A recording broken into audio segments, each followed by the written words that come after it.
moving forward, kasi our last hearing happened Wednesday. So they only had 2 days. But for the next hearing, gagawin nila yan. Okay po, Madam Chair. Tsaka, ma'am, kasi maraming kasing documents eh. Pero noted po, Kong, Madam Chair. Kasi, ma'am, we're really having a hard time to discuss it. And I'm just asking the COMSEC to give us the documents. But okay lang po, madam. Maraming salamat po. All right. Thank you po. And just to remind the members, our Soljan Guevara is here in his capacity as former SOJ, Secretary of Justice. Okay. We have a list of interpellators, but with the kind indulgence of the members, allow me to ask a few clarificatory questions dahil po merong may seeming confusion patungkol dun sa isasoling pondo ng PhilHealth sa government. At ako yung nagtanong kasi noong huling hearing. So if I may ask a few more questions para lang malinawan ng ating mga kababayan tungkol dito, Press Mandy. So if I may, tama po ba na meron kayong dalawang klaseng contributions? Yung direct contributions at indirect contributions, tama? Yes po, Yung Your Honor. direct contributions, yung mga kinokolekta ninyo sa mga magagawa. Yes po, Your Honor. Okay, at meron namang indirect contributions na kinokolekta ninyo from government. Yes po, Your Honor. At yung indirect contributions, ito po yung subsidiya para sa indigent families, tulad ng 4Ps. Yes po, Your Honor. Kasama din dyan yung subsidiya para sa senior citizens, PWDs. Yes po, Your Honor. Okay, so maliwanag na magkahiwalay yon. Yes po, Your Honor. At nagkaroon kayo ng accounting ng excess funds para sa dalawang programa na yon. Yes po, Your Honor. Okay. At ang lumabas na excess funds or net flow, ibig sabihin ng excess funds, yung sobra doon sa kinolekta ninyo na contribution versus yung ginastos ninyo in terms of benefit spending. Yes po, Your Honor. At ang accounting ninyo ay separate for the direct contributors at indirect contributors. Yes po, Your Honor. At pag sinabing indirect contributors, gobyerno yan. Yes po, Your Honor. Okay. So, yung excess funds doon sa indirect contributors, meaning doon sa subsidiya na galing sa gobyerno, noong 2023 ay 38.8 billion. Tama po? At noong 2022 ay 24 billion. Just double checking, Your Honor. Yes, I'm just running the numbers by you and please double check. And noong 2021, 27.1 billion for a total of 89.9 billion. Your Honor, those figures are correct based on the computation of Department of Finance, Your Honor. Yes, okay. So yung 89.9 na yan ay excess funds mula sa subsidiya na galing sa gobyerno at hindi po yan galing sa contributions ng mga manggagawa. Yes po, Your Honor. Okay. So, sa makatuwid, itong mga numero na to, hindi tayo magkakaroon ng excess funds kung antemano, noong NEP, noong nag-submit ng National Expenditure Program, ang DBM sa Kongreso, ay tama ang pag-compute ng DBM. Yes po, Your Honor. In other words, masasabi natin na error po ito sa computation. Kasi kung tama ang pag-compute ng gobyerno, ay hindi tayo magkakaroon ng excess funds. Ibig sabihin, kung tama ang pag-anticipate ng gagastusin para sa ating indigent households, para sa seniors, para sa PWD, at kayang-kaya naman po itong ma-estimate, ay magiging tama sana ang isisingil sa gobyerno taon-taon. Tama? Yes po, Your Honor. In which case, hindi dapat tayo magkakaroon ng sobra-sobrang excess funds dito sa indirect contribution. Tama? Yes po, Your Honor. Okay. Nagkataon lang na tao lang tayo. At hindi natin na-compute ng tama. Noong taong 2023, 2022, 2021. Kaya nagkaroon ng ganyang excess funds. Yes po, Your Honor. 89.9 billion. At yun ang naging basehan kung bakit nag-commit ang PhilHealth na magsole nitong excess funds. Yes po, Your Honor. Okay? So maliwanag, hindi po yan manggagaling sa mga contributions ng ating manggagawa. Yes po, Your At Honor. lahat ng contributions ng ating manggagawa ay intact po sa Yes po, Your Honor. Yes Sa po, PhilHealth. Your Honor. Lahat po yan nasa reserve funds, etc. Yes po, Your Honor. Pero sa totoo lang, ay excess pa rin yon. Maraming excess pa rin na nandun sa reserve funds. Pero nandun pa rin siya.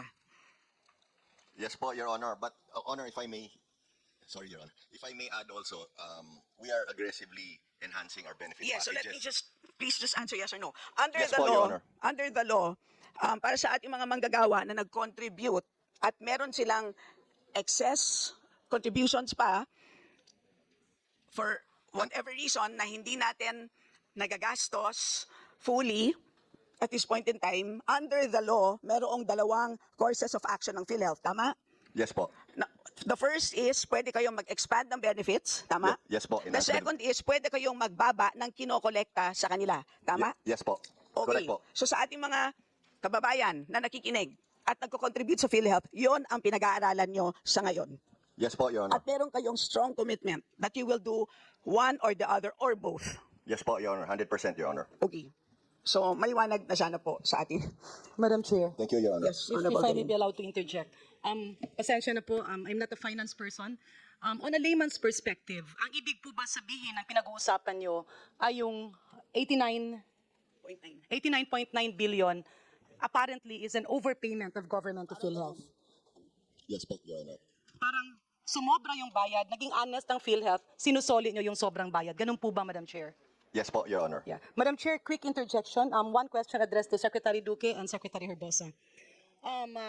Having been with the family before, my experience is that when we submit, as chairman of the PhilHealth Board, when the president of PhilHealth submits an estimated number of indigents, farmers, fisher folks to be enrolled before PhilHealth, it is an estimated number. Can Secretary Duque confirm this? Yes, that is absolutely. Secretary Herbosa, please. That is correct, Madam Chair. President Mandy, please. My mic. Yes, Your Honor. So, Madam Chair, pag humihingi ng pera ang PhilHealth at DOH sa DBM, it is an estimated number.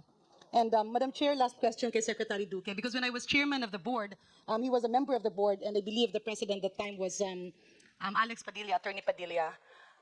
There were a lot of situations where DBM questioned PhilHealth because when they started asking specifically for the name of senior citizens, kasi yun yung Magna Carta, yung senior citizens law, there were a lot of duplications and senior citizens who apparently were either paying for their own premium because they were still working or yung sumakabilang buhay na. In other words, there was an estimated 7.7 million na hiningian ng pondo, but what was validated was more or less around 5 million.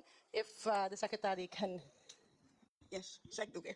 Yeah, honestly, I cannot recall the numbers. It's been a little a long time ago, but I know that there have been some instances where DBM would question the figures submitted by the PhilHealth, and I would have no reason to doubt the figures articulated by the former Secretary of Health, Congresswoman Garin.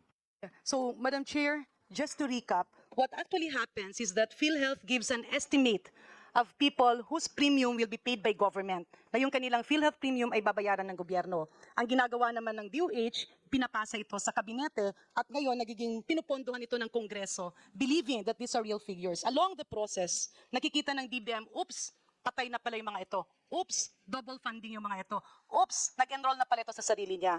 Kaya sumobra yung bayad ng gobyerno papunta sa PhilHealth. Is that my understanding, Madam Chair? Well, yun ang pagkakaintindi ko na isang source of mistake or source of overpayment. Pero yung isa din is yung sa actual premium per head. Kasi hindi lang sa pagbibilang ng tao, pero dun din sa, kasi meron, magkano ba ang charge sa inyo per head, Press Mandy? 2.4 ba? I'll give the exact, ma'am, just a minute. Ma'am, it's, Honorable Chair, it's 5,000 for senior citizens. So it's 5,000 for seniors, senior citizens and then po. for indigent. I think it's around 3,000, ma'am. I'll get the exact So yes, figure. exactly. So hindi rin maliwanag kung anong basehan ng mga numero na yun. So dalawa ang sa tingin kong sources of overpayment. One is yung sinasabi ni Honorable Garin is yung bilang ng tao na talagang actually nakakatanggap ng benepisyo. At yung pangalawa is yung basehan nung premium na charge sa inyo sa gobyerno. So, yun po. Yeah, Madam Chair, just to correct, pag nagsasubmit po ang PhilHealth ng numero ng pinapopondohan sa gobyerno, they use the estimated population, not the actual members. Yun po yung ibig sabihin. Kunyari, 8 million senior citizens, yun yung binibilang nila. Hindi pa kasama dun yung premium. And there were instances na kunyari, bago yung batas, nire-retroactive nila. Hence, the excess payment because of excess collection. In other words, namali ang estimate. Kaya ang understanding ko, Madam Chair, sumobra yung bayad ng DBM at pwedeng ibalik sa gobyerno. Tama po ba, Pressman? Di, Madam Chair? Tama po ako. Ma'am, if I may, just to add no to your earlier query. So, just to clarify to this honorable committee, for annual subsidy, ma'am, for indigent members employed, it's 3,000. For PWD, non-poor and employed, it's 5,000. For migrant worker, sea-based, poor, 3,000. And for solo parents, non-poor, employed, 3,000. And then PWD, non-poor and non-employed without GAA subsidy, 5,000. Migrant worker, land-based, poor, 3,000. And lastly, solo parents, non-poor, non-employed, 3,000. Hope that clarifies everything, Madam Chair. Thank you. Yes, so moving forward, ang sinasabi ko, dapat merong actuarial basis for all of these numbers. Kasi kung wala, ay talagang every year tayo magsusulian ng pera. Yes po. Hanggat hindi yan actuarially fair, hindi po yan magiging zero sa excess funds. Duly Yun po. noted, Madam Chair. Yes. Nagdulot naman ito ng iba't ibang reaksyon mula sa ating mga netizens. Ayon kay at Zeiserdren, hindi ba yung monthly contribution sobrang laki ng deduction, kakaurat? Saad naman ni at Rolly Lecherio, ang tanong lang kanino mapupunta yang malaking excess na pera na yan? Tinitipid nila mga members at seniors para maibulsa nila ang pera. Komento naman ni at Boyet Passport, dami pala pong hindi nagamit. Punta kayo sa hospital, sira-sira bed at mga gripo, ang galing talaga magtago ng pera. Anong sa inyo dito mga kabayan? Maaaring magbigay ng comment below.